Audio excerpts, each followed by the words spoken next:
Joka IIM এ ধর্ষণের অভিযোগ তদন্তে 9 সদস্যের সিট গঠন করেছে লালবাজার। তদন্তকারীদের নজরে তরুণী এবং ধৃত ছাত্রের কল ডিটেলস, তার চ্যাট হিস্ট্রি খতিয়ে দেখতে চান ধৃত ছাত্রের পরিবারের সঙ্গেও যোগাযোগ করেছে পুলিশ। পরমানন্দর মেডিকেল হিস্ট্রি চেয়ে পাঠানো হয়েছে।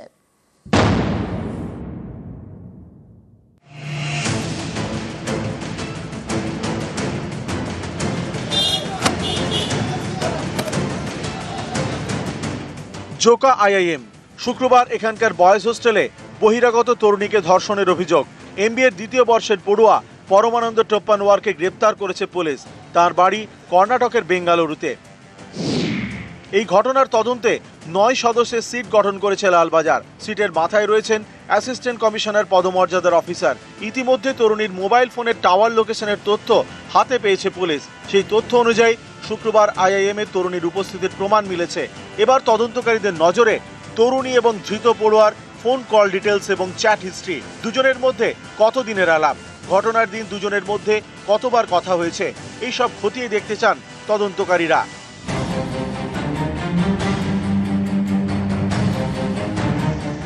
জোকা ক্যাম্পাস থেকে তারা সিসি ক্যামেরা ফুটেজ সংগ্রহ করেছেন। এছাড়াও আইআইএম এর সামনের রাস্তায় একাধিক সিসি ক্যামেরার ফুটেজ সংগ্রহ করেছেন তদন্তকারীরা। জানা গিয়েছে সেই সব ফুটেজে ক্যাম্পাসের গেটের সামনে তরুণীকে দেখা গিয়েছে। ঘটনার সময় অভিযুক্তের পরনে থাকা পোশাক বাজেয়াপ্ত করেছে পুলিশ। পুলিশের কাছে তরুণী অভিযোগ করেন কাউন্সেলিং এর জন্য তাকে জোকা আইআইএম ক্যাম্পাসে ডাকেন সেখানকার পড়ুয়া পরমানন্দ। এই নিয়ে এমবিএ পড়ুয়ার পরিবারের সঙ্গে যোগাযোগ করেছে পুলিশ। চাওয়া হয়েছে তার মেডিকেল হিস্ট্রি। পুলিশ জানতে চায় কাউন্সেলিং এর জন্যই কি তরুণীকে ডেকেছিলেন পড়ুয়া, কেন হঠাৎ কাউন্সেলিং এর দরকার পড়লো, পড়ুয়ার পরিবার কি কাউন্সেলিং এর বিষয়ে জানেন, কোনো কেস হিস্ট্রি কি আছে। এই সব প্রশ্নের উত্তর খুঁজছেন তদন্তকারীরা।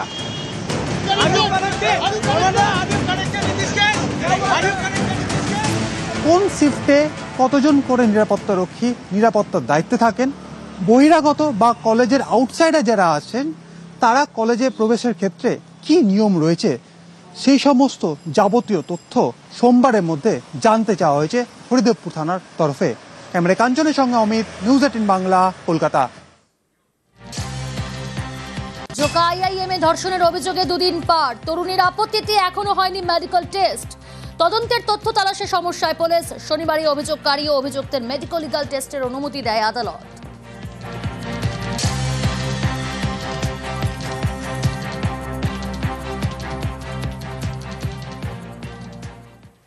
আসি পরের খবরে। দক্ষিণ কলকাতার বিক্রমগড় ঝিল, এই ঝিল এখন কচুরিপানায় ভরা, জল দেখা যায় না। সংস্কারের কাজ শুরু করেছে কলকাতা পৌরসভা।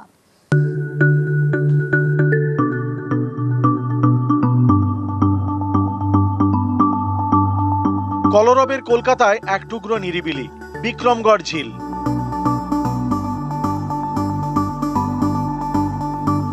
কলকাতার অন্যতম ফুসফুস সে বিক্রমগড় ঝিল কচুরিপানায় ভরা, জল দেখাই যায় না।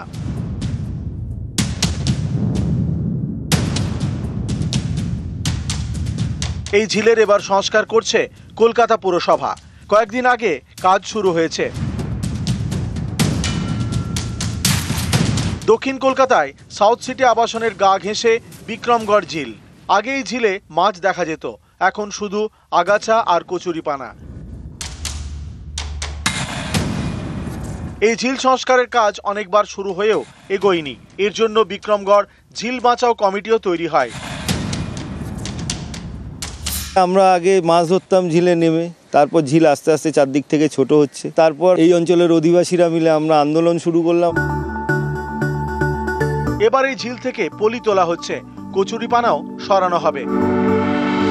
পুরসভার পরিকল্পনা ঝিলটিকে ঘিরে পাড়ে গাছ বসানো। ঝিল সংস্কারে বরাদ্দ হয়েছে প্রায় 3 কোটি টাকা।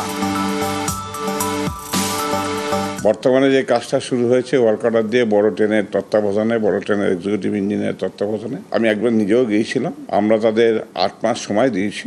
8 মাসের মধ্যেই নির্দিষ্ট কাজ সম্পূর্ণ করতে হবে। নতুন রূপে বিক্রমগড় ঝিল পাবেন এলাকার বাসিন্দারা। তারা চাইছেন শুধু সংস্কার করে ড্রেজিং নয়, এখানে পাথওয়ে তৈরি হোক, যাতে সকাল সন্ধে একটু অক্সিজেন নেওয়া যায়, একটু হাঁটা যায় এই ঝিলের পাড়ে। ক্যামেরায় রাজীবের সঙ্গে বিশ্বজিৎ, নিউজ 18 বাংলা। নতুন সাজে সবং থানার কাজ এখন নয়া বিল্ডিং এ। থানা চত্বরে তৈরি করা হয়েছে পার্ক, বাগান। দেওয়ালে লেখা অ আ ক খ ABCD, রয়েছে বসার জায়গা, দোলনা, বাগানে বাহারি গাছ, রয়েছে জলাশয়, মন্দির, এছাড়া আছে পার্ক। তবে আর 5টা পার্কের মতো নয়, এটা থানার পার্ক।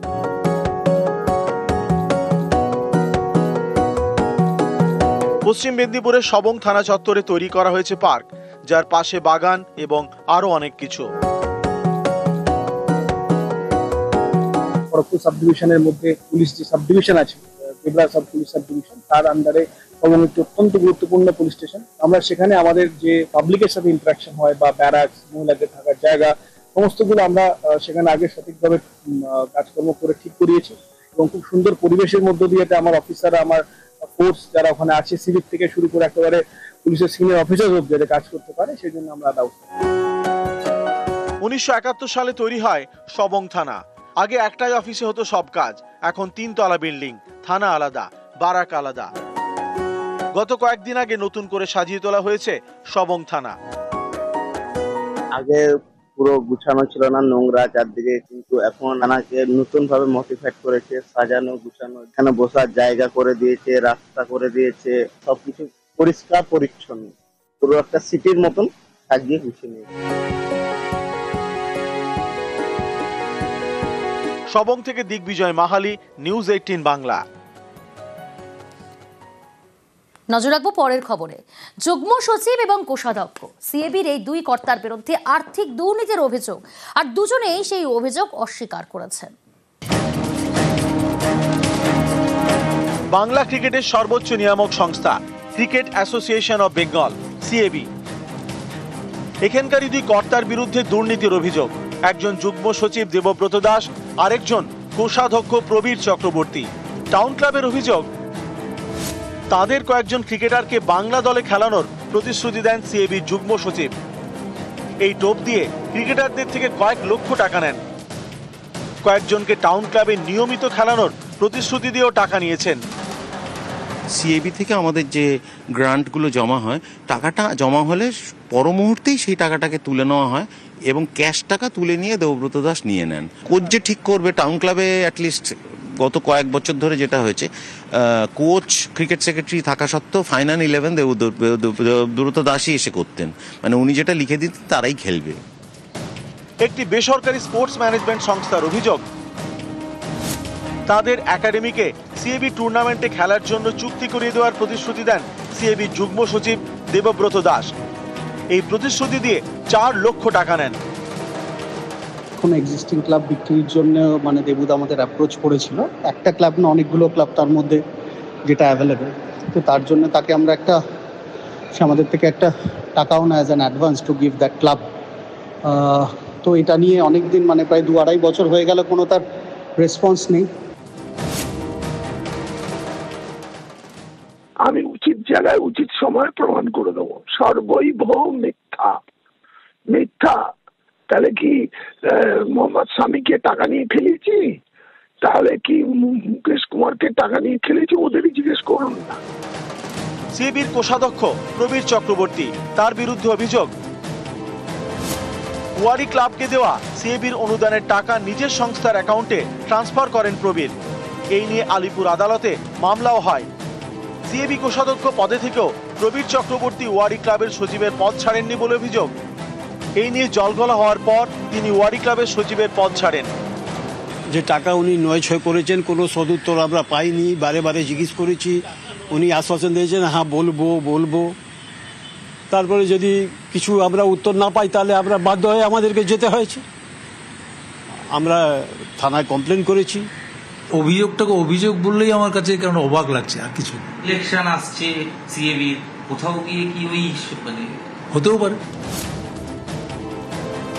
একই সাথে 5 জন পদাধিকারীর মধ্যে 2 জন এভাবে অভিযুক্ত হবে। আমি খুব মনে প্রাণে বিশ্বাস করব এই অভিযোগ যাতে প্রমাণিত না হয়, কিন্তু এই অভিযোগ ওঠাটা খুব খারাপ সিএবির মতো একটা সংস্থার পক্ষে। আগামী সেপ্টেম্বরে সিএবিতে ভোট, তার আগে সিএবির 2 কর্তার বিরুদ্ধে অভিযোগ ঘিরে ময়দানে শোরগোল। যুগ্ম সচিব দেবব্রত দাস এবং কোষাধ্যক্ষ প্রবীর চক্রবর্তীর বিরুদ্ধে আর্থিক তছরূপের অভিযোগ করে তাদের বিরুদ্ধে সিএবিতে চিঠি জমা করেছে তাদের 2 ক্লাব, টাউন এবং ওয়ারি ক্লাব। তাদের পক্ষ থেকে ইতিমধ্যেই একাধিক অভিযোগ নিয়ে সিএবিতে জমা দেওয়া হয়েছে। পুরো বিষয়টি এই মুহূর্তে সিএবির অম্বুডসম্যানের কোর্টে রয়েছে, তারা তদন্ত করে দেখছেন, দেখার যে এই বিষয়ে আগামী দিনে কি রায় আসে। ক্যামেরা পিন্টু সরকারের সাথে ইরণ রায় বর্মন, নিউজ 18 বাংলা।